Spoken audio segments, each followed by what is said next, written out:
Neemuch Neemuch today में आपका स्वागत है। हम फिर आपके बीच हैं हमारे खास कार्यक्रम सुबह सवेरे को लेकर। इस बार आपके इस लोकप्रिय कार्यक्रम में जिन लोगों से हम आपको रूबरू कराने जा रहे हैं, वे हमारे नीमच के सुप्रसिद्ध ज्ञानोदय मल्टी स्पेशलिटी हॉस्पिटल्स के डॉक्टर्स हैं।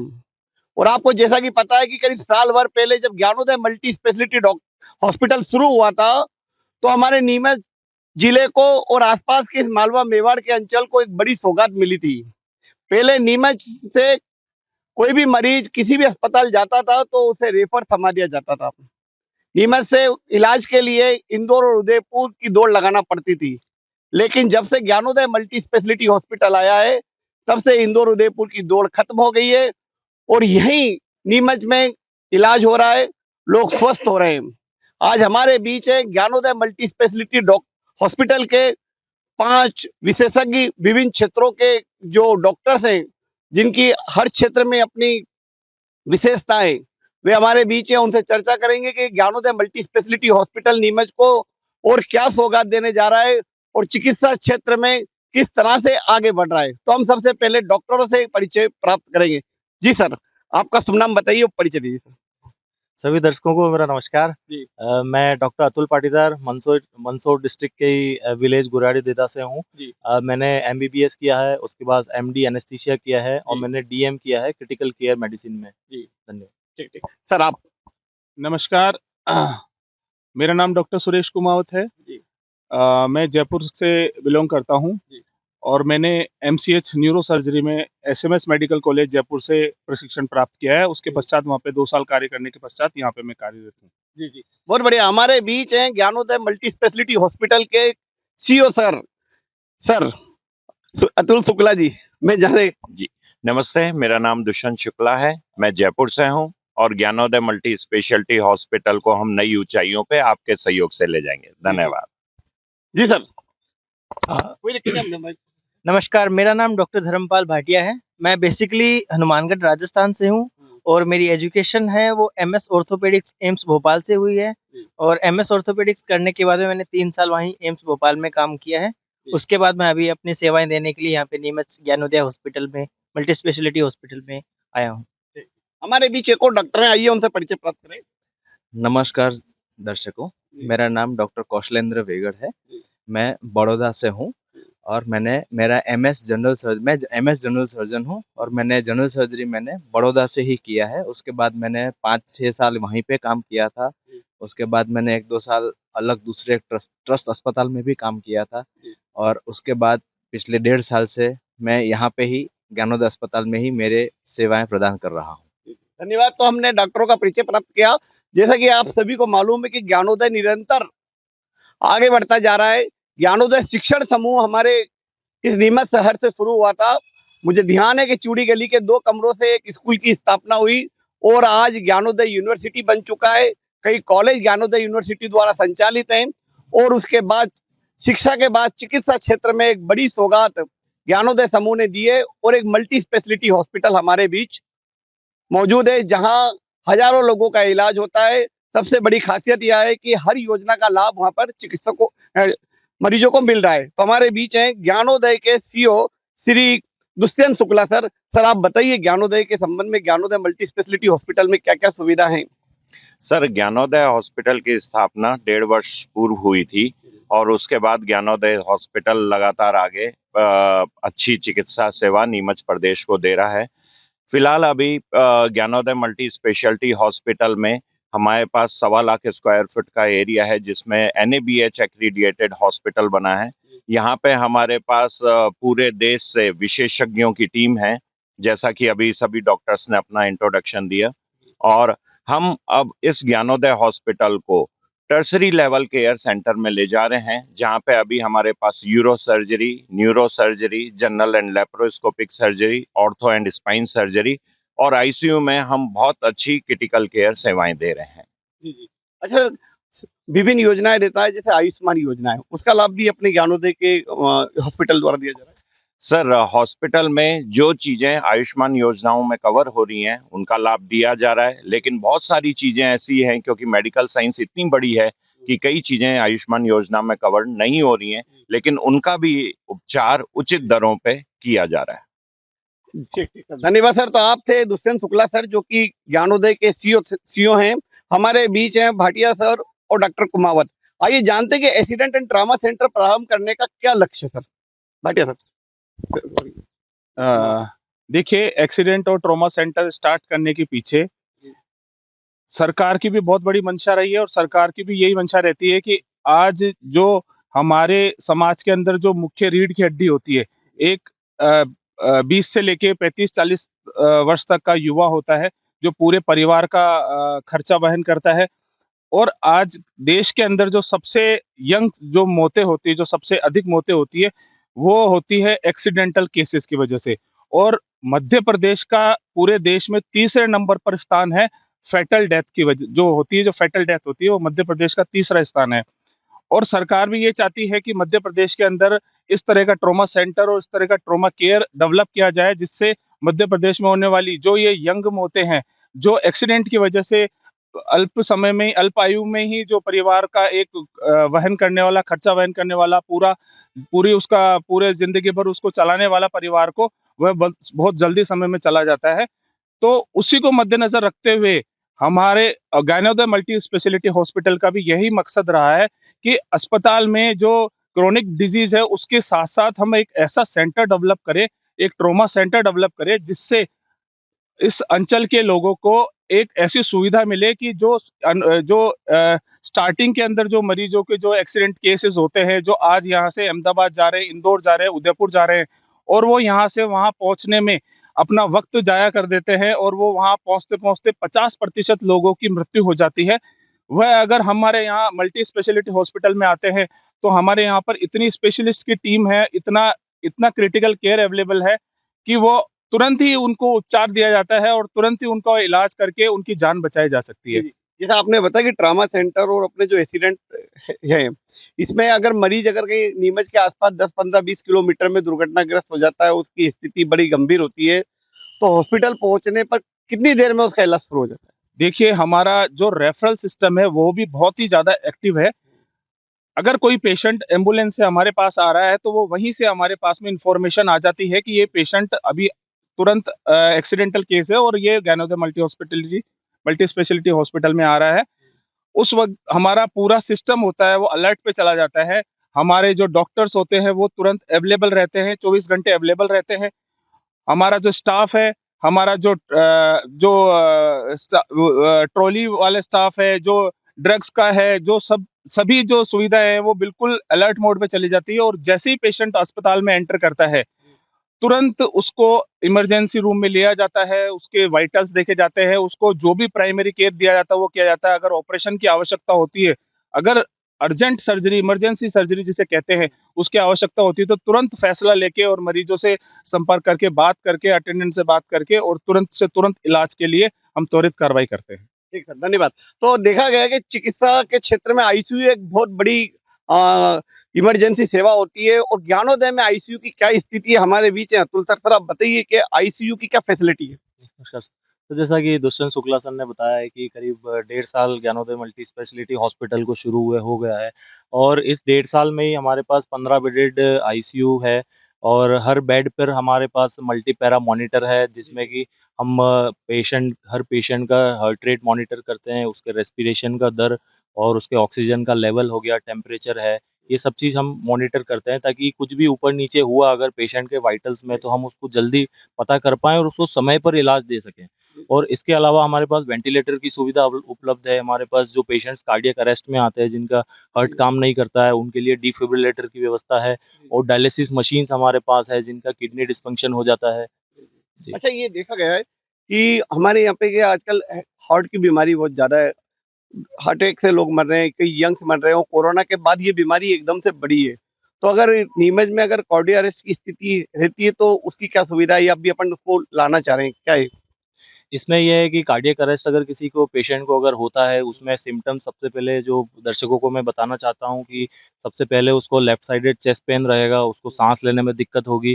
कई बार ये दर्द पीठ में भी आता है लेफ्ट साइड में। तो ये एक वार्निंग साइन्स होते हैं कि ये अटैक हो सकता है। तो अपने को किसी भी निजी अस्पताल जहाँ पर बेस्ट तो है कार्डियोलॉजिस्ट जहाँ अवेलेबल है वहाँ जाना है। अदरवाइज़ कोई भी मेडिसिन का एमडी डॉक्टर है वो भी इसको देख के ईसीजी करते हैं और इसका इकोकार्डियोग्राफी किया जाता है और वो पता लगाया जाता है कि कहीं अटैक तो नहीं है। तो ये एक इमरजेंसी वाली सिचुएशन होती है। जी। मतलब अगर ये स्थितियाँ अगर जैसे इमरजेंसी अगर तुरंत अगर आदमी अगर हॉस्पिटल चला जाए ऐसी स्थिति में, तो कितने टाइम में उसकी जान बच सकती है? सर इसमें ये है कि जो डोर टू नीडल टाइम है वो 30 मिनट होना चाहिए कि तुरंत उसको हॉस्पिटल करके और अगर एंजियोप्लास्टी की अगर सुविधा उपलब्ध है तो हमारे पास 2 घंटे के अंदर-अंदर उसका एंजियोप्लास्टी हो जाना चाहिए। अगर एंजियोप्लास्टी की सुविधा उपलब्ध नहीं है और छोटा सेंटर है तो उसको खून का थक्का गलाने की दवाई जो चलती है जिसको हम फाइब्रिनोलिटिक बोलते हैं, तो उसको दवाई हमारे देके उसको हमारे थक्का ज्ञानोदय में ये फैसिलिटी है या हो जाएगी जल्दी? इसमें सर जल्दी हम प्रयास कर रहे हैं कि ये कार्डियोलॉजिस्ट हमारे पास आए। अभी हम जो कार्डियक के पेशेंट्स आते हैं और जो अगर एलिजिबल है थ्रोम्बोलिसिस के लिए खून का थक्का गलाने की दवाई के लिए, तो उसका उपचार हम वो दवाई देकर करते हैं। जी, जी। ठीक है। हमने जैसा कि देखा कि हमेशा ज्ञानोदय एक नए-नए इतिहास रचता जा रहा है। अभी हाल ही में एक बड़ी गठान अ, एक मरीज के पेट से निकाली और एक सफलतापूर्वक ऑपरेशन किया। हम सीईओ सर से पूछेंगे कि सर इतनी बड़ी सफलताएँ हम कर रहे हैं, नीमच में चिकित्सा की बेहतर सुविधाएँ दे रहे हैं और क्या है कि आदमी को इंदौर और उदयपुर की दौड़ नहीं लगानी पड़े। सर, जैसा कि आपने स्वयं ने बताया कि ज्ञानोदय लगातार प्रयासरत है कि हम मेडिकल क्षेत्र में निरंतर आगे और आगे बढ़ते जाएँ।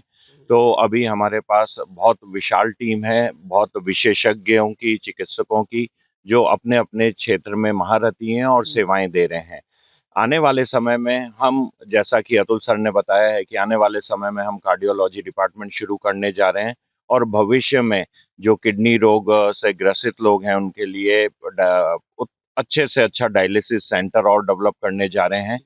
तो मुझे लगता है कि आने वाले 5 से 6 महीने में एक समय ऐसा आएगा कि ज्ञानोदय की छत के नीचे ही आपको पूरे भारत के विशेषज्ञ 24 घंटे मिलेंगे। जी, जी। और क्या फैसिलिटी सर ज्ञानोदय में जैसे हमने देखा है कि न्यूरो वार्ड होगा आपके पास, कार्डियो आप कर रहे हैं और दूसरे क्या-क्या है?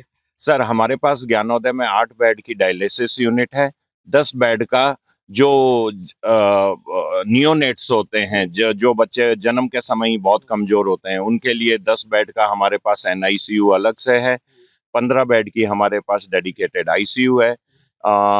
हमारे पास अच्छे से अच्छे इक्विपमेंट्स हैं, जैसे हमारे पास अभी कैथ लैब हमने इंस्टॉल कर ली है, सीटी स्कैन है, एक्स-रेज़ हैं और ऑपरेशन के दौरान होने वाले जो सूक्ष्म से सूक्ष्म इक्विपमेंट चाहिए होते हैं, वो सारे हमारे पास जर्मनी और फ्रांस से हमने मंगा रखे हैं। अरे वाह! मतलब नीमच जैसे छोटे शहर में इतनी सारी सुविधाएँ एक ही छत के नीचे मिलना असंभव था, लेकिन ऐसा लग रहा है ज्ञानोदय ने सारी चिकित्सा सुविधाएँ एक ही छत के नीचे जुटा ली है। जुटा है, बिल्कुल सर। जी, जी, हमारे बीच हैं डॉक्टर कौशलेन जी। सर, जब एक्सीडेंट हो जाता है तो मरीज बेहोश हो जाता है, तो तब क्या करना चाहिए कि मरीज को तुरंत किस तरह से हैंडल किया जाए जिससे उसका जीवन बचाया जा सके? जैसे कि अभी डॉक्टर सुरेश जी ने अभी थोड़ी देर पहले ही बताया कि जैसे ही जहाँ पे हुआ है एक्सीडेंट जिस जगह पे, जी, जी। तो वहाँ से हॉस्पिटल में आते-आते जो भी समय लगता है, उस समय में हमारी टीम का जो नेटवर्क है उतना अच्छा है कि वो इन्फॉर्मेशन हमें पहले से ही मिल जाती है, जिसकी वजह से हम पहले से ही उस पेशेंट के लिए सब तैयारियाँ करके तैयार रखते हैं। जी, जी। जैसे कि नर्सिंग स्टाफ हो गया, डॉक्टर्स हो गए, रेडियोलॉजिस्ट जो सोनोग्राफी, सीटी स्कैन वगैरह करते हैं, वो भी हो गए। बेहोशी करने वाले डॉक्टर जो एनेस्थेटिस्ट होते हैं, वो सब हमारी जो पूरी टीम है, वो पूरी टीम तैयार रहती है। जी, जी। जैसे ही पेशेंट आता है, आने से ही तुरंत जैसे कि सबसे पहली चीज़ जैसे कि हम हमारी मेडिकल भाषा में जो बोलते हैं ए, बी, सी, डी, ई करके 5 चीज़ें होती है, जो सबसे पहली चीज़ ध्यान रखनी रहती है, जिसमें सबसे पहला है कि जो साँस नली रहती है, जो एयरवे बोलते हैं, उसको पहले सिक्योर करना रहता है, उसको सँभालना रहता है कि उसमें कोई दिक्कत है कि नहीं। उसके साथ-साथ जैसे कि गर्दन में कुछ चोट लग गई कि नहीं, तो वो गर्दन के लिए सर्वाइकल स्टेबलाइज़ेशन जिसको बोलते हैं, वो भी अपन पहले ही वो चीज़ देख लेते हैं। जी, जी। फिर बाद में हो गया इनकी साँस अच्छे से चल रही है कि नहीं, उसका कारण अनेक कारण होते हैं जैसे कि फेफड़े में कुछ दर्द हो फेफड़े में कोई ऐसा ट्रॉमा हो, ऐसे कोई अंदर चोट लग गई जिसकी वजह से ऊपर की जो पसली है वो फेफड़ों में अंदर घुस गई है कि क्या, जिसको हम फ्लेल चेस्ट भी बोलते हैं, जिसको हम वो दूसरी दूसरी कंडीशन होती है जिसमें अंदर फेफड़ों की बाहर हवा भर जाती है, पानी भर जाता है, खून भर जाता है, जिसकी वजह से फेफड़ा पूरा दब जाता है और पेशेंट सांस नहीं ले पाता अच्छे से।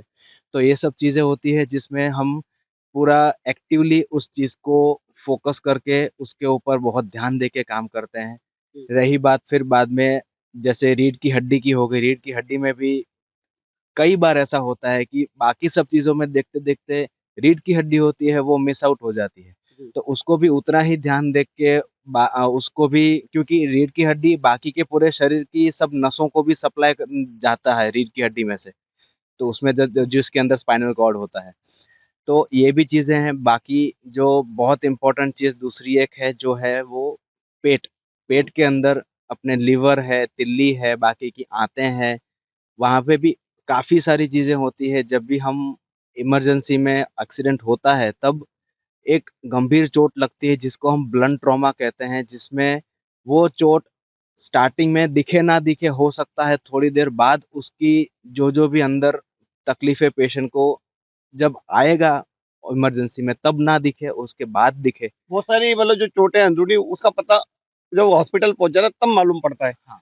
ऊपरी तौर पे तो वो स्वस्थ दिखता है। हाँ, तो वो सब चीज़ें हैं, उसका भी हम उतना ही एक्टिवली और जितना हो सके पहले आधे 1 घंटा जितना वो क्रिटिकल रहता है, उसी में ही हम एक-एक चीज़ को ध्यान में रखते हुए सब कुछ मैनेज करती है हमारी टीम पूरी। जी, जी। हमारे बीच एक और डॉक्टर साहब हैं। डॉक्टर साहब ये बताइए कि मेडिकल गोल्डन आवर्स में क्या है? आप बताएँगे? अच्छा, अच्छा। हाँ।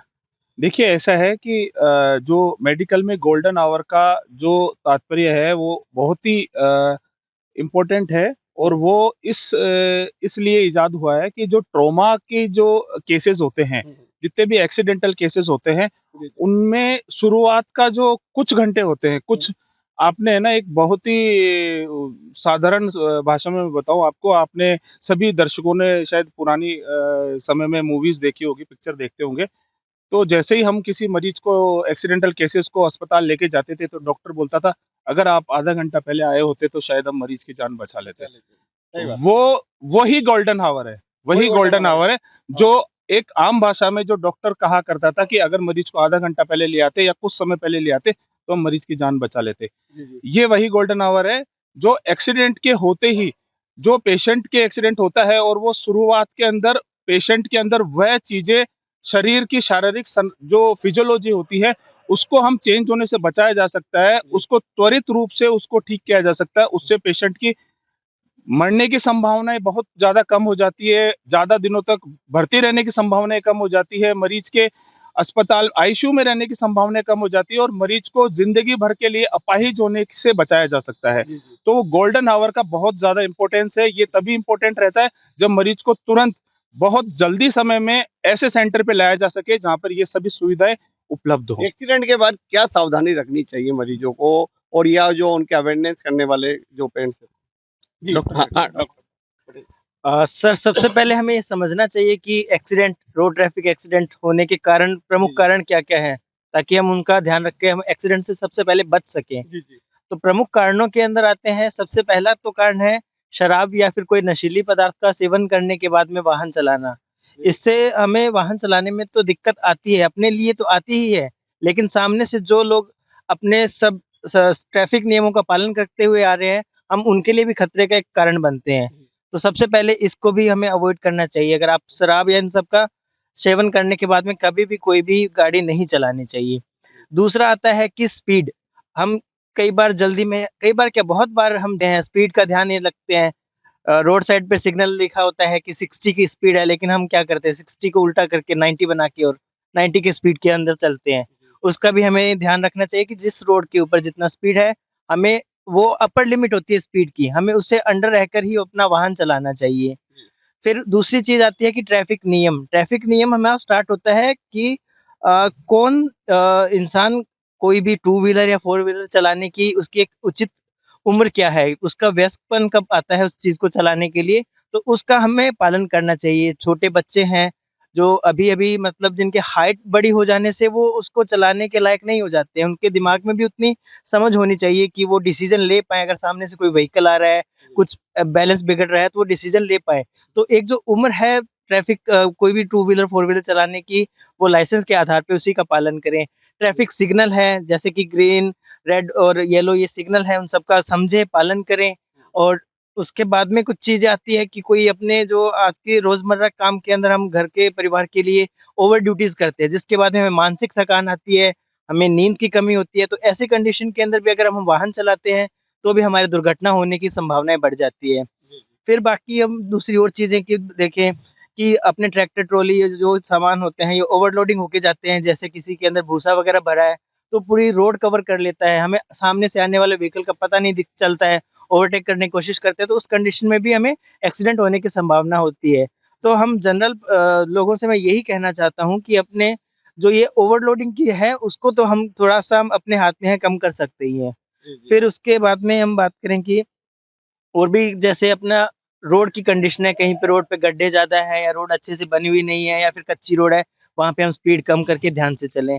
अपने व्हीकल जो भी है अगर वो उसके ब्रेक ठीक वगैरह नहीं है तो उसको ठीक करवाएँ, रिपेयर नहीं है मतलब सर्विसिंग नहीं हुई है, हेडलाइट वगैरह ठीक नहीं है तो वो भी रखें और कभी-कभी अपना मौसम है कुदरत एक चीज़ और देखा गया है कि ये जो एम्बुलेंस जो होती है 108 और दूसरी जो तत्काल और कोई कई टोल रोड्स पे उनकी खुद की टोल कंपनियों की भी एम्बुलेंस रहती है। उनकी फैसिलिटी उस तरह की नहीं रहती जिस तरह की निजी एम्बुलेंस में होना चाहिए, क्योंकि कम से कम 2 या 3 घंटे या 15 या 20 मिनट या 50 मिनट मरीजों को हॉस्पिटल में पहुंचने में लगता है। तो ऐसी एम्बुलेंस ट्रेंड होनी चाहिए जिससे मरीजों की जान एम्बुलेंस में बचाई जा सकती है। जी सर, आपका क्वेश्चन बहुत सही है कि ये सब सुविधाओं की तो ज़रूरत है ही हमें। एक्चुअली क्या होता है कि एक बार हमने सोसाइटी को सुविधा उपलब्ध करवा दी है, एक एम्बुलेंस हमने अच्छी कंडीशन में दे दी है, तो उसके बाद में उसको मेंटेन करना भी हमारा फर्ज़ बनता है। सर हमारे पास है आधुनिक एम्बुलेंस है जो तुरंत एक्सीडेंट स्थल पे चले जाए और मरीजों को लेकर आ जाए। बिल्कुल सर, हमारे पास 2 एम्बुलेंस है। एक जनरल एम्बुलेंस है और एक एम्बुलेंस को आईसीयू ऑन व्हील बोलते हैं। जो ICU on wheel. ICU on wheel, ICU on wheel में हमारे पास मिनी वेंटिलेटर, डिफिब्रिलेटर, ईसीजी की मशीन, एक ट्रेन्ड स्टाफ और सभी तरीके की दवाइयों से वो परिपूर्ण है, ताकि रास्ते में भी अगर किसी मरीज को कोई दवाई देनी पड़े, ईसीजी मॉनिटरिंग करनी पड़े, तो वह सारी सुविधाएं उपलब्ध हैं। मतलब और ये एम्बुलेंस अगर कहीं एक्सीडेंटल स्थल या कहीं किसी गंभीर मरीज को लाना हो तो अपन तुरंत भेजते हैं। बिल्कुल सर। ऐसा नीमच जिले में या आसपास कहीं पर भी नीमच है? सर हम जनरली अभी नीमच, मंदसौर और निम्बाड़ा तक का एरिया कवर कर रहे हैं सर। सर ये बताइए कि एम्स में जो डॉक्टर्स पढ़ते हैं बहुत अच्छी फैसिलिटी रहती है, नीमच या ऐसे छोटे शहरों में जाते हैं तो उस तरह की सुविधाएं मिल पाती? ज्ञानोदय उस तरह की सुविधाएं दे रहा है? जी, जी, अभी तो पूरा प्रयास है क्योंकि जैसे डॉक्टर सुरेश कुमावत सर हमारे न्यूरो सर्जन हैं, ऑर्थोपेडिशियन भी अवेलेबल है, सर्जन भी अवेलेबल है और नीमच की जनता और आस-पास वाले लोगों को यूरो सर्जरी की भी फैसिलिटीज़ मिल रही है। तो धीरे-धीरे करके हमारे पास स्पेशलिस्ट आ रहे हैं आने वाले समय में सर ने भी बताया और कार्डियोलॉजिस्ट की भी अवेलेबिलिटी हमारे पास हो जाएगी तो और भी अच्छा रहेगा हमारे लिए। तो धीरे-धीरे वही रहता है कि एक कोई भी पेशेंट आता है जब हॉस्पिटल में तो उसका कुछ इश्यू लंग्स का होता है, कुछ हार्ट का होता है, कुछ किडनी का होता है। तो अगर इस चीज़ को अगर कंबाइंड मल्टीडिसिप्लिनरी अप्रोच के साथ अगर देखा जाए, तो पेशेंट का जो मृत्यु दर है वो भी कम होता है और पेशेंट जल्दी ठीक होकर घर चला जाता है। तो यही मल्टी स्पेशलिटी हॉस्पिटल्स के फ़ायदे हैं कि वहाँ पे सारे टाइप के स्पेशलिस्ट एक ही छत के नीचे अवेलेबल होते हैं। क्योंकि हमको थोड़ा-सा भी लगता है कि कुछ किडनी का इश्यू है तो तुरंत उसके डॉक्टर को बुला के दिखा दिया। तो एटलीस्ट कुछ नया एडवाइस दे दें जो कि पेशेंट को हेल्प करे। क्योंकि डेफ़िनेटली मुझसे तो ज़्यादा ही जानता है जिसको जो किडनी का स्पेशलिस्ट है। तो यही हमारा प्लान है। जी, तो यहाँ वक्त एक ब्रेक का, ब्रेक के बाद फिर आपसे मुलाकात होगी और हमारे बीच है ज्ञानोदय के स्पेशलिस्ट डॉक्टर्स और एक नई यूनिट ट्रामा यूनिट के संबंध में हम जानेंगे और पूछेंगे सवाल और ज्ञानोदय की सुविधाओं से आपको कराएंगे अवगत। बने रहे सुबह सवेरे में नीमच टुडे के साथ। अब उदयपुर इंदौर जाने की आवश्यकता नहीं। Gyanodaya multi speciality hospital Neemuch में उपलब्ध है। अंचल का एकमात्र अत्याधुनिक सर्व सुविधा युक्त 150 बेडेड हॉस्पिटल, जहां आपको 24 घंटे इमरजेंसी सुविधा उपलब्ध मिलेगी। साथ ही सभी बीमारियों का इलाज, जांचें तथा दवाइयां एक ही स्थान पर उपलब्ध है। 20 स्पेशलिस्ट डॉक्टर की विशाल व अनुभवी टीम के साथ उपलब्ध सेवाएं, अस्थि रोग, शिशु रोग, महिला एवं प्रसूति रोग, लेजर सर्जरी, न्यूरो एवं स्पाइन सर्जरी, यूरोलॉजी, जनरल एवं लेप्रोस्कोपी सर्जरी, क्रिटिकल केयर एवं ट्रॉमा, मुख कैंसर रोग, जनरल मेडिसिन, फिजियोथेरेपी। इसके अतिरिक्त 15 बेडेड अत्याधुनिक मशीनों युक्त ICU, ultra modern 7 bedded dialysis unit, 10 bed नवजात शिशु and ICU, 4 modular operation theatre, अत्याधुनिक लैब एवं रेडियोलॉजी विभाग, सर्व सुविधा युक्त वार्ड एवं प्राइवेट रूम, 24 घंटे एम्बुलेंस सुविधा, आयुष्मान सुविधा उपलब्ध, उचित उपचार उचित समय। Gyanodaya multi speciality hospital.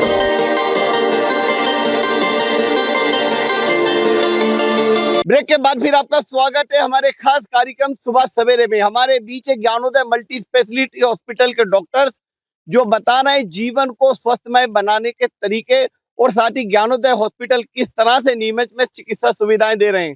हमारे बीच है न्यूरोलॉजिस्ट डॉक्टर कुमावत।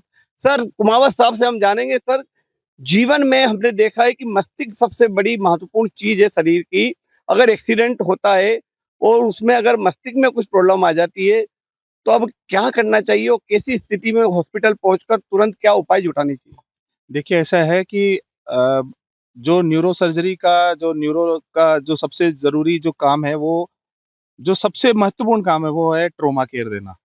आजकल जो यंग एज में इतने एक्सीडेंट होते हैं, जो ब्रेन की इंजरीज़ होती है, जो सर में जो चोट लगती है, अगर सर की चोट लगी होती है तो फिर पूरा शरीर खराब होता है। अगर सर में इतनी गंभीर चोट होती है तो मरीज़ कोमा में चला जाता है, मरीज़ के हाथ-पाँव में लकवा आ जाता है, मरीज़ का बोलना बंद हो जाता है, मरीज़ ज़िंदगी भर पलंग पे निकाल सकता है। तो वो केयर सबसे ज़्यादा ज़रूरी है। उसके लिए जैसे मेरा सबसे ही अब दर्शकों से और मेरे पूरे नीमच वासियों से, नीमच के आस-पास के समस्त वासियों से मेरा ये बहुत हाथ जोड़कर विनती है कि आप अगर अपना 2 पहिया वाहन चलाते हैं तो कृपया आगे और पीछे वाले दोनों सवारी अच्छी क्वालिटी का हेलमेट पहन के ही बाहर निकले, क्योंकि अपने दिमाग, अपने मस्तिष्क को सबसे पहले सुरक्षा प्रदान करना सबसे ज़्यादा ज़रूरी है। जिस तरह से आप अपने बाल-बच्चों की सुरक्षा रखते हो, अपने घर की सुरक्षा रखते हो, उसी तरह अपने मस्तिष्क की सुरक्षा रखो, क्योंकि अगर आप उसकी सुरक्षा रख पाओगे, तभी बाकी की सारी सुरक्षा रख पाना आपके लिए पॉसिबल हो एक पाएगा। चीज देखा गया है, सर हेलमेट की बात आपने की, हेलमेट बड़े शहरों का कल्चर हो गया। हमारे यहाँ पे सिर्फ हेलमेट की अनिवार्यता सीआरपीएफ में है। सीआरपीएफ में आप एंट्री करेंगे तो हेलमेट लगाना पड़ेगा, लेकिन नीमच शहर में जैसे छोटे शहर है वहाँ हेलमेट की अनिवार्यता, यातायात भी थक जाता है, लोग भी नहीं लगाते, अवेयरनेस नहीं हो पाती है। देखिए, ये सबसे बड़ा मुद्दा अवेयरनेस का ही है और ये सबसे बड़ा मुद्दा है एजुकेशन का। मेरे हिसाब से लोगों को सेंसिटाइज़ करना चाहिए, लोगों को इस बात को समझना चाहिए कि ये आपके लिए कोई एक फैशन का मुद्दा नहीं है। इससे कोई आपके बाल नहीं खराब होंगे, इससे आपकी कोई सर की त्वचा खराब नहीं होगी, आपके सर का ये बोझ नहीं है, बल्कि आपकी ज़िंदगी का बोझ उतारने वाला बहुत बड़ा एक एक ऐसी चीज़ है जो आपकी ज़िंदगी का बहुत बड़ा बोझ उतार सकती है। आपके सामने कोई ऐसे केसेस आए कि जब हेलमेट से जीवन बचा हो, या हेलमेट नहीं लगाने के कारण तो बहुत सामने आते हैं? देखिए, मैं जयपुर के राजस्थान के सबसे बड़े अस्पताल सवाई मानसिंह अस्पताल में मैं न्यूरो सर्जरी विभाग में काफ़ी सालों तक कार्यरत रहा हूँ। मैंने एक नहीं, मैंने कम से कम 100 से अधिक केसेज़ देखे हैं, जिन केसेज़ में मरीज़ की इतनी ज़बरदस्त इम्पैक्ट था, इतना ज़बरदस्त इम्पैक्ट था, परंतु वो बिल्कुल ठीक रहा, वो बच गया। हेलमेट लगाने की वजह से वो बच गया। अगर उसने हेलमेट नहीं लगाया होता, तो 100% उसकी मोर्टेलिटी पॉसिबल थी। हेलमेट से मैंने कई लोगों की जान बचते हुए देखा है। मैंने ऐसे भी मरीज़ों को देखा है, जिनके पूरे हाथ-पाँव टूट गए, परंतु सर पे एक खरोंच तक नहीं आई उनको। हेलमेट लगाना, इसके ऊपर कोई विवाद ही नहीं है, किसी प्रकार की कोई क्वेश्चन ही नहीं उठता कि हेलमेट लगाना है, नहीं लगाना है। ये तो पूरी सर्वविदित है कि हेलमेट लगाने से बहुत ही ज़्यादा सुरक्षा की जा सकती है अपने अपने शरीर की, और मेरे हिसाब से तो ये एक सरकार की तरफ से मैंडेटरी होना चाहिए, प्रशासन की तरफ से इसको बहुत ही ज़्यादा इस पे सख्ती रखनी चाहिए मेरे हिसाब से, क्योंकि अगर ये मौतें अगर हम रोक सकें, अगर ये डिसेबिलिटी हम रोक सकें जो यंग एज में होती है सबसे ज़्यादा, तो आम आदमी पर और उसके जीवन पे पड़ने वाला जो एक सामाजिक और आर्थिक व्यय होता है, जो बोझ होता है, वो बहुत ही हद तक कम किया जा सकता है। जी, जी। धन्यवाद सर। हमारे बीच है ऑर्थो विशेषज्ञ डॉक्टर भाटिया जी। डॉक्टर साहब, आजकल घुटना प्रत्यारोपण के मामले बहुत सामने आते हैं। मतलब मैंने देखा है कि अगर 60 साल की उम्र के बाद जो बुजुर्ग रहते हैं, उनकी सबसे ज़्यादा समस्या घुटनों को लेकर रहती है। जी, आप बिल्कुल सही कह रहे हैं। आजकल अपने क्या कहते हैं कि जो अपना लाइफ़स्टाइल है वो थोड़ा सेडेंटरी होता जा रहा है। हम इतने ज़्यादा मतलब इन्वॉल्व नहीं रहते हैं इन सब एक्सरसाइज़ और इन सब की वज़ह से हम अपने वेट को लेकर भी इतने जागरूक नहीं रहते हैं, जिसकी वज़ह से क्या है और हमारे घुटने हैं वो थोड़ा टाइम से पहले या फिर बहुत ही अधिक खराब हो जाते हैं, जिसकी वजह से अगर जो मरीज होते हैं अपने मतलब जिस हिसाब से उनकी उम्र रहती है 55 या 60 के आसपास रहती है, उनको दिनचर्या के काम करने के अंदर बहुत दिक्कत आती है, चलने-फिरने में, सीढ़ियाँ ऊपर चढ़ने, नीचे उतरने में बहुत दिक्कत आ रही है। ये सब इन सब का भी इलाज अभी हमारे यहाँ पे ज्ञानोदय मल्टी स्पेशलिटी हॉस्पिटल में किया जा रहा है, जिसके अंदर हम सभी लोगों का घुटना प्रत्यारोपण नहीं कर रहे हैं, जिनको ज़रूरत है हम उन्हीं का घुटना प्रत्यारोपण की सर्जरी एडवाइस कर रहे हैं, जिनको ज़रूरत नहीं है, जिनका दवाई और एक्सरसाइज से ही काम हो जाता है और घुटने दर्द की कोई दूसरी बीमारी है, उसको भी हम अच्छे समय पे डायग्नोसिस करके उसका भी इलाज करें। हम ऐसे इधर लेफ्ट और राइट हम सिर्फ रिप्लेसमेंट नहीं कर रहे हैं, जिनको ज़रूरत है बिल्कुल उन्हीं के ही एडवाइस कर रहे हैं। सर्वाइकल एक प्रॉब्लम बहुत तेजी से बढ़ रही है। सर्वाइकल प्रॉब्लम के साथ ही साइटिका, और ये कई लोग क्या इस चक्कर में कुछ जो फैसिलिटीज वाले डॉक्टर नहीं रहते जिन्हें झोला छाप कहते हैं, या कोई जो दर्द या मसलने की जो विधाएं रहती है उसमें चले जाते हैं, क्या उससे फायदा होता है या इसका कोई विधिवत इलाज भी है? विधिवत इलाज करवाने में ही फ़ायदा है, वरना करवाने के लिए तो हमारे भारत में बहुत कुछ है, हम कुछ भी करवा सकते हैं। हाँ। जैसे आपने स्पेसिफ़िक किया सर्वाइकल और साइटिका की प्रॉब्लम, ये जो प्रॉब्लम होती है, ये हमारे रीढ़ की हड्डी के अंदर जो मेरुरज्जु जाती है, जिसको स्पाइनल कॉर्ड कहते हैं, उससे कुछ ब्रांच नर्व निकलती है, उसके ऊपर दबाव आने की वजह से होती है। अगर वो गर्दन के हिस्से के अंदर कोई नस दबती है, तो वहाँ पर गर्दन में दर्द रहेगा और जिस साइड की वो नस दबती है, उस तरफ की अगर लेफ्ट साइड की है, तो लेफ्ट साइड के अंदर पेशेंट के हाथ में और हाथ में दर्द रहेगा और करंट, सुनपन ऐसा कुछ लक्षण उनको रहेंगे। और अगर हम बात करें साइटिका की, तो साइटिका जो है वो सेम चीज़ है, लेकिन वो है कमर के निचले हिस्से में। अगर कमर के निचले हिस्से के अंदर कोई नस दबती है, तो जिस साइड की जो नस दबती है, उस साइड के पैर के अंदर दर्द रहेगा, करंट जैसा इस टाइप का उसको दर्द का महसूस रहेगा। अगर कंडीशन थोड़ी ज़्यादा खराब हो जाती है तो पेशेंट को उस अ, हिस्से में ताकत की भी कमी लगेगी और उसके अंदर छूने का एहसास है वो भी कम हो जाता है। इसका सही समय पर सही तरह से इलाज करवाना ज़रूरी है। अगर नहीं हो पाता है इसका सही समय पर सही इलाज तो कंडीशन और भी बुरी हो सकती है। हो सकता है मरीज़ को लकवा मार जाए, उसको लैट्रिन और पेशाब करने की क्षमता का भी मतलब लॉस हो सकता है। एक लकवा की बात की, लोगों को लकवे बहुत आते हैं, क्या है ये पूरा? एक बार प्लीज़ दोबारा लकवा जो कि जैसे आपने लकवे की बात की, तो हमेशा हमने देखा कि बुजुर्ग जैसे व्यक्ति है, उनको पहली शिकायत लकवा की होती है, जिसको पैरालिसिस बोलते हैं। जी, लकवा वही है कि मैं आपको बता रहा हूँ कि अगर नस के ऊपर दबाव ज़्यादा बढ़ गया है, तो उसके हाथ उस तरफ के अंदर पावर की कमी हो जाने को हम लकवा बोलते हैं। वो 2 तरह का हो सकता है, एक तो पूर्णतया और एक आंशिक रूप से। फिजियोथेरेपी से कुछ फर्क पड़ता फिजियोथेरेपी एक सपोर्टिव मेडिसिन है। है? ये हमारे जो इलाज है उसको सहायता करता है, लेकिन डेफिनिटिव इलाज नहीं है। लेकिन हम फिजियोथेरेपी अगर हमारी बीमारी आने से पहले हम उसको अंदर इन्वॉल्व करते हैं, तो डेफिनिटली वो आपको बहुत ही आपकी एक सहायता चीज़ और करेगी। देखिए, इसमें एक अंधविश्वास भी है कि जैसे हमारे टीवी पे भी देखते हैं, एक चादर वाले बाबा हैं, वो चादर डाल के वो उसका घुटना ठीक कर देते हैं, ऑपरेशन की ज़रूरत नहीं पड़ती है, किसी का हाथ मोड़ के ठीक कर रहे हैं, किसी को फूँक मार के ठीक कर रहे हैं, इनसे कैसे बचना चाहिए? इस क्वेश्चन का जवाब आपने क्वेश्चन में ही दे दिया, अंधविश्वास और उसका कुछ इलाज नहीं है, सिर्फ़ जागरूकता ही उसका इलाज है। जी। वही मैं अपने आम जनता को यही बोलना चाहूँगा कि शिक्षित बने और अपने साथ और अपने परिवार वालों के साथ में ऐसा कुछ भी इधर-उधर से इलाज ना करवाएँ, जो कि वैज्ञानिक रूप से सत्यापित नहीं है। जी, जी। तो इस मामले में एक देवकीनंदन ठाकुर बहुत बड़े संत हैं, उन्होंने कहा है कि अगर आपके शरीर का रोग है तो डॉक्टर ठीक करेगा, और मन का रोग है तो संत ठीक करेगा। क्या कहेंगे सर? बिल्कुल सही कहा है सर। देखिए शरीर के रोग के लिए तो बिल्कुल विशेषज्ञ हैं। मन के रोग के लिए संत इस तरीके से ठीक कर सकता है कि जिसे हम मेडिटेशन कहते हैं, योग, अध्यात्म योग साधना कहते हैं। तो मन का रोग जैसे डिप्रेशन हो गया, एंजाइटी हो गया, इसमें अध्यात्म से, योग से, साधना से बहुत हेल्प मिलती है। जी। हमारे बीच एम्स से डॉक्टर हैं अतुल सर। बड़े शहरों के डॉक्टर्स नीमच और मंदसौर और जैसे छोटे शहर में आते हैं, इलाज करते हैं। क्या इतना बड़ा शहर छोड़ के आते हैं, तो कैसा लगता है? आप कैसे आए, मतलब आप जब एम्स में पढ़े हैं और एम्स में आप वहीं डॉक्टर से हैं, तो मतलब एक आधुनिक सुविधाओं में रहने की आदत पड़ जाती है, तो देखा कि डॉक्टर छोटी जगह नहीं आते हैं। आपने कैसे निर्णय ले लिया? एक्चुअली मैं जैसा कि मैंने बताया मंदसौर डिस्ट्रिक्ट का ही रहने वाला हूँ। तो करीब 17 साल पहले मैंने 12वीं पास किया था। तब से लेके अभी कुछ साल पहले तक मैं मेडिकल की पढ़ाई कर रहा था और अपनी ट्रेनिंग ले रहा था, चिकित्सा सेवाएँ दे पाऊँ लोगों को इसलिए। तो जब ये इतना लंबा ट्रेनिंग किया मैंने, तो उसमें मेरे दिमाग में था कहीं न कहीं कि जो मैं मेहनत कर रहा हूँ और ट्रेनिंग ले रहा हूँ, तो इसका मुझे जो बेनिफिट है ये जो नीमच की जनता को, मंदसौर की जनता को मिलना चाहिए, अपने क्षेत्रवासियों को इसका बेनिफिट मिलना चाहिए।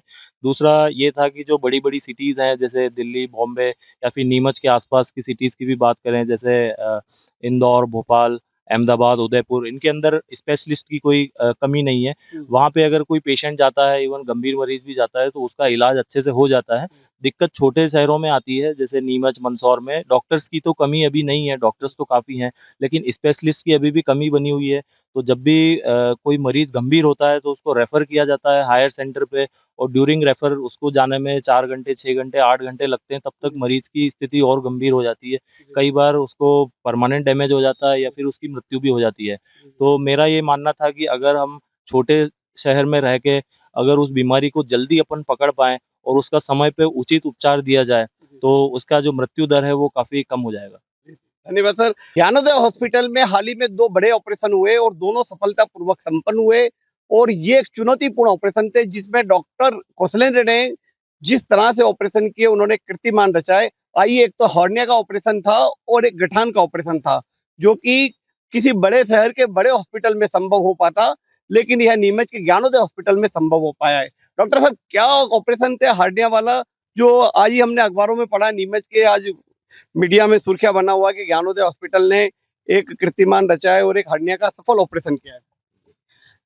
एक्चुअली कैसा है कि 2 प्रकार के हर्निया होते हैं। एक जी। होता है जो बाहर की तरफ दिखता है, जैसे जी। कि नाभि डूटी के पास जो होता है, जैसे कि अपने नीचे लिंग के आस-पास जो का हर्निया होता है, इसको इंग्वानल हर्निया बोलते हैं, वो सब बाहर दिखते हैं। जी। एक दूसरे प्रकार का हर्निया होता है जो अंदर ही अंदर हो जाता है, बाहर दिखता नहीं है, पर उसकी वजह से जो तकलीफ़ें होती है, वो बहुत ज़्यादा होती है। उसमें से एक हर्निया ऐसा है कि जो हमारा फेफड़ा और नीचे पेट के अंदर आंतें होती है, उसके बीच में एक पर्दा होता है। तो वो पर्दे के बीच वहीं पे ही उस पेशेंट को बचपन से ही मतलब जन्म से ही वहाँ पे एक छेद हो गया था। तो उस छेद की वजह से जो पेट के अंदर आंतें थी, अंदर पेट का जो जठर जो जिसको हम स्टमक कहते हैं, तिल्ली था, काफ़ी सारी जो पेट की जो अवयव होते हैं, जो अंग होते हैं, वो पूरे सब कुछ अंदर फेफड़े के अंदर घुस गए थे। वो जो होल बन गया था, जो छेद बन गया था उसके अंदर से। तो उसकी वजह से फेफड़ा है वो एकदम अपनी मुट्ठी की साइज़ जितना ही बच गया था। इतना बड़ा फेफड़ा होता है उसके बावजूद भी, क्योंकि ये सब चीज़ें थी जो अंदर फँस गई थी। तो उसी का हमने सफल ऑपरेशन किया जिसका 5 साढ़े 5 घंटा चला, पर वो बहुत सफल रहा और मरीज़ कम से कम 10 से 12 दिन रहा था और फिर आखिरी में वो खुश होके खाना-पीना खा रहा चालू भी कर दिया और आखिरी में खुश होके घर गया। हर्निया की जो प्रॉब्लम रहती है वो बच्चों में ज्यादा रहती है क्या? ऐसे ज़रूरी बात नहीं है, पर बच्चों में भी कभी-कभार जन्म से ही जो जन्मजात होती है, वो कई पेरेंट्स है, अपने माँ-बाप है, वो बता भी पाते हैं, कई माँ-बाप है, वो उतना ध्यान नहीं भी देते। फिर वो आगे जाके जब वो बच्चा बड़ा होता है, तब वो उसका बड़ा स्वरूप लेके आती है। एक चीज देखा गया, अपेंडिक्स और हर्निया, इसको आम बीमारी माना जाता है क्या? क्या ये ऐसे कोई हर दूसरे तीसरे व्यक्ति में होता है क्या ये प्रॉब्लम? देखिए, अपेंडिक्स तो हर एक व्यक्ति में होता ही है। जी, जी। अपेंडिक्स एक वेस्टिजियल ऑर्गन मतलब कि वो ऑर्गन सही में अपने काम कुछ आता नहीं है। हाँ, हाँ। जो गाय, भैंस वगैरह वो सब घास वगैरह खाते हैं, उनके लिए वो अपेंडिक्स काम करता है, जो घास वगैरह को पचाने में मदद करता है। जी, जी। हमारे में सिर्फ़ वो एक एक शरीर का एक अंग ही बना हुआ है। जी, जी। पर वो कभी-कभार वो अपन खान-पीन में कोई तकलीफ़ रहती है, जैसे कि हम आस-पास का जो घर के बाहर का खाना खाते रहते हैं, उसकी वजह से भी कभी-कभार अपेंडिक्स में सूजन बहुत ज़्यादा बढ़ जाती है और इसकी वजह से फिर ऑपरेशन की भी नौबत आ सकती है। जी, जी। दूसरा, एक आपने एक गठान का ऑपरेशन किया था, अभी कुछ दिन पहले मैंने भी एक खबर बनाई थी कि उस गठान का ऑपरेशन नीमच में संभव नहीं था। कितनी वजन की गठान थी और कौन से मरीज थे जिनको इससे राहत मिली? एक यंग जवान लड़की आई थी, 16-18 साल की ही थी। वो काफ़ी टाइम से थोड़ी पहले छोटी गठान थी, जो उन्होंने इतना ध्यान दिया नहीं। पर फिर बाद में इतनी बड़ी गठान होने लगी कि उनकी साँस में भी दिक्कत आने लगी। वो पेट गठान गठान तो पेट में ही थी, हाँ, हाँ। पर वो साँस में भी दिक्कत आने लगी, उतनी बड़ी गठान हो गई थी। फिर पता चला कि सोनोग्राफी और सीटी स्कैन के माध्यम से कि वो गठान है वो कम से कम 7 से 8 लीटर अंदर पानी भरा हुआ इतनी बड़ी गठान हो गई है। जो हमने लेप्रोस्कोपिकली मतलब दूरबीन से ही वो गठान पूरी ही अच्छे से और सफलतापूर्वक निकाली और वो गठान को फिर बाहर निकालने के बाद उसको ही हमने मेजरमेंट लिया तो वो सब कुछ गठान और पानी सब कुछ मिला के 10 किलो की पूरी गठान थी। अच्छा। इतनी बड़ी गठान निकाली। वो मरीज कितने उम्र का था? 16 से 18 साल की 16-18 साल मतलब लड़की। 16 साल की लड़की में इतने 10 किलो की गठान। जी जी जी, जी। तो उसके तो पेट की साइज तो काफी बड़ी हो गई। काफी बड़ी हो गई थी जो उसके बाद वो इतनी हल्की महसूस कर रही थी कि एक साथ 10 किलो कम हो जाना मतलब बहुत बड़ी बात। उसने भी कल्पना नहीं की कि इतना बड़ा ऑपरेशन नीमच में कम हो जाएगा। जी जी जी। और फिर बाद में जब वापस से वो टाँके निकालने आई भी थी तब भी वो उतना ही खुश थी कि अब बहुत अच्छा और कहीं दूर नहीं जाना पड़ा। ऐसी इतनी नीमच जैसी जगह में भी इतना बड़ा ऑपरेशन काफी सफलतापूर्वक हो गया और वो भी लेप्रोस्कोपी के। ठीक ठीक। तो आपने देखा कि किस तरह से ज्ञानोदय में इतने बड़े बड़े ऑपरेशन सफलतापूर्वक हो रहे हैं और एक बड़ा सवाल प्राइवेट हॉस्पिटलों को लेकर उठता है कि महंगे बहुत होते हैं और अनावश्यक खर्च ज्यादा होते हैं। हमारे बीच सीईओ साहब हैं डॉक्टर दुष्यंत जी शुक्ला साहब। सर ये बताइए कि इस तरह के जो अनावश्यक खर्चे और महंगे हॉस्पिटल की जो बात की जाती है कितनी सच्चाई है? सर, सबसे पहले हमें ये समझना जरूरी होगा कि जिंदगी महंगी है, इलाज सस्ता है। और जो ये कॉमन अवधारणा आम पब्लिक में, सामान्य जनता में बनी हुई है कि प्राइवेट हॉस्पिटल में जाएंगे तो लूट लिया जाएगा और अनावश्यक खर्च किया जाएगा, ये पूर्णतः गलत है। देखिए, किसी भी एक अच्छे इंस्टीट्यूशन को चलाने के लिए सबसे ज्यादा जरूरी होता है कि आपके पास उस तरीके की अच्छे से अच्छी फैसिलिटी हो, इक्विपमेंट्स हो, अच्छे डॉक्टर्स हों। तो अगर हम किसी नॉर्मल सेटअप में जाते हैं तो वहाँ पे केवल हमें सर्दी खांसी जुकाम का ही इलाज मिलता है। लेकिन जब हम हेल्थ केयर की बात करते हैं तो हेल्थ केयर में 3 स्ट्रक्चर होते हैं: primary care, secondary care, tertiary care. और ज्ञानोदय हॉस्पिटल अभी टर्सरी केयर लेवल पे सेवाएं प्रदान कर रहा है, जो अभी तक केवल उदयपुर और इंदौर ही संभव थी। तो अगर हमारा ये मानना है कि ज्ञानोदय हॉस्पिटल महंगा है तो ये पूर्णतः गलत है, क्योंकि हमारा एक ज्ञानोदय को चलाने का मोटिव समाज सेवा भी है। तो अभी इसी क्रम में हमने रिसेंटली ज्ञानोदय हॉस्पिटल के आसपास के 6 गांवों को गोद लिया है, जहां पे उनको निशुल्क परामर्श दिया जा रहा है। ये हमारी कॉर्पोरेट सोशल रिस्पॉन्सिबिलिटी है।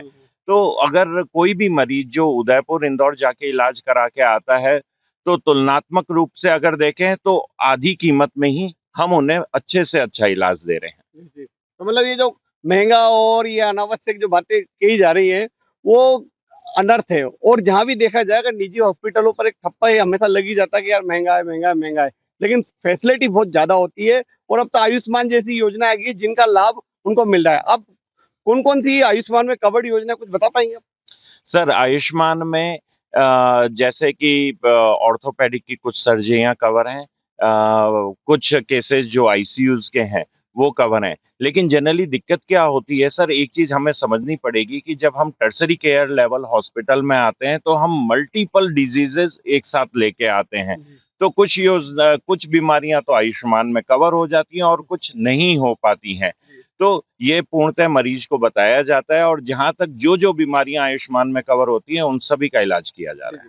धन्यवाद। तो आप थे डॉक्टर दुष्यंत शुक्ला जो कि ज्ञानोदय मल्टी स्पेशलिटी हॉस्पिटल के सीईओ थे। साथ ही हमारे बीच पूरी डॉक्टर्स की पैनल थी जिन्होंने बताया कि नीमच में ज्ञानोदय मल्टी स्पेशलिटी हॉस्पिटल किस तरह से सेवाएं दे रहा है और चिकित्सा के क्षेत्र में नए कीर्तिमान स्थापित कर रहा है, साथ ही लोगों का जीवन बचा रहा है। सुबह सवेरे कार्यक्रम में अगली बार फिर मुलाकात होगी किसी और अन्य हस्ती से। देखते रहे नीमच टुडे का खास कार्यक्रम सुबह सवेरे।